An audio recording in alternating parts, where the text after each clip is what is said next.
नमस्कार, मैं हूं आपके साथ साक्षी। आज हम बात कर रहे हैं एक ऐसे मुद्दे की जिसने पूरे देश में पत्रकारिता, अभिव्यक्ति की स्वतंत्रता और लोकतंत्र की नींव पर सवाल खड़े कर दिए हैं। इस देश में हालात अब ऐसे हो गए हैं कि अडानी का नाम लेना ही अपराध माना जाने लगा है। ऐसा माहौल बन गया है कि लोग डरते हैं उसका नाम लेने से। संसद में अगर नेता प्रतिपक्ष अडानी पर कोई सवाल उठाते हैं तो उसकी रिपोर्टिंग तक रोक दी जाती है। और सोचिए, अगर न्यूयॉर्क टाइम्स कुछ लिखे, इंडियन एक्सप्रेस कुछ छापे या अमेरिका की अदालत नोटिस भेजे, तो भी यहाँ स्वतंत्र पत्रकार अडानी पर खुलकर बात नहीं कर सकते। उदाहरण देना भी अब अपराध जैसा हो गया है। यह स्थिति लोकतंत्र के लिए कितनी खतरनाक है, इसकी कल्पना करना भी डरावना है।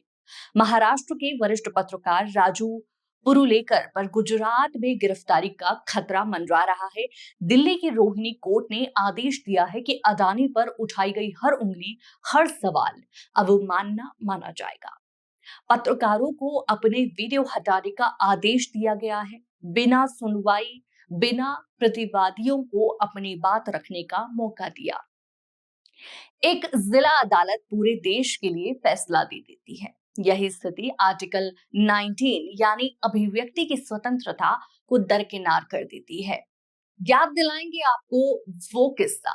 याद कीजिए, जब संविधान सभा में 25 नवंबर 1949 को बाबा साहब डॉक्टर भीमराव अंबेडकर ने चेतावनी दी थी कि राजनीति में नायक पूजा अंत में तानाशाही की ओर ले जाएगी। और आज 75 साल बाद वही दिन सामने दिख रहा है।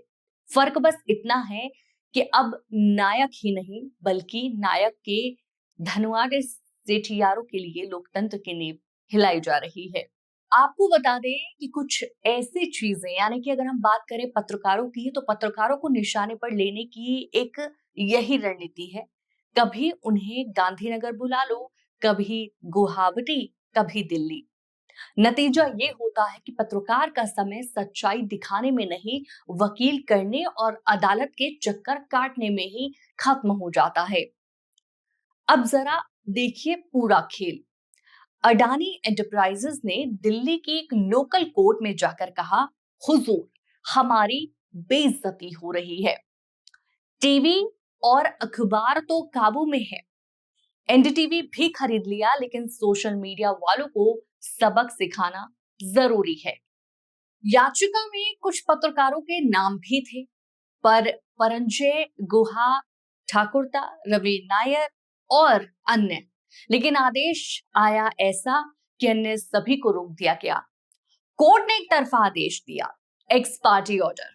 और यही नहीं, सूचना एवं प्रसारण मंत्रालय ने इस मामले में तुरंत हस्तक्षेप किया।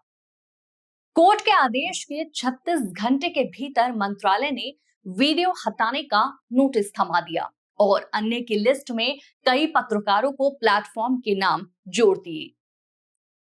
इनमें Ravish Kumar, Abhisar Sharma, Akash Banerjee, Ajit Anjum, the Wire, Newslaundry और कई अन्य नाम शामिल हैं।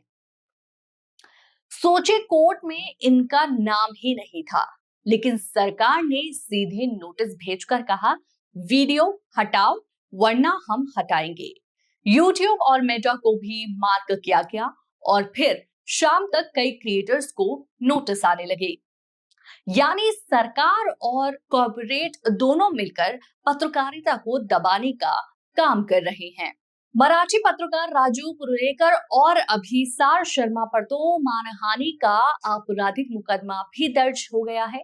दोनों को गुजरात की अदालत में पेश होने का आदेश है और गिरफ्तारी का खतरा बना हुआ है। अब सवाल यही है कि क्या इस देश में इतना बड़ा अमीर शख्स खुद को लोकतंत्र और संविधान से ऊपर मान बैठा है? क्या उसकी आलोचना ही नहीं हो सकती? सबसे डरावनी बात तो ये है कि कोर्ट के आदेश में अन्य शब्द शामिल हैं, यानी किसी भी वक्त किसी भी पत्रकार किसी भी मंच को उस दायरे में घसीटा जा सकता है। किसका नाम जोड़ा जाएगा, इसका फैसला अब अडानी या उनके पक्ष में बैठे लोग कर सकते हैं। और अगर यही हाल रहा तो लोकतंत्र में आजादी सिर्फ किताबों तक सीमित रह जाएगी। पत्रकारिता करना नामुमकिन बन जाएगा। और सिर्फ यही नहीं, आगे और भी वाक्य हैं। इस आदेश का असर पूरे मीडिया और सोशल मीडिया पर पड़ रहा है। बड़े प्लेटफॉर्म पर भी डर के कारण असली खबरों को सामने नहीं ला पा रहे हैं। जनता तक सच्चाई पहुंचाने वाला माध्यम अब डर का शिकार है। ऐसे में सवाल उठता है, हमारा लोकतंत्र कहाँ जा रहा है? क्या संविधान की मूल भावना अभिव्यक्ति की स्वतंत्रता को ही दबा दिया जाएगा? हमें कमेंट सेक्शन में अपनी राय जरूर दीजिएगा।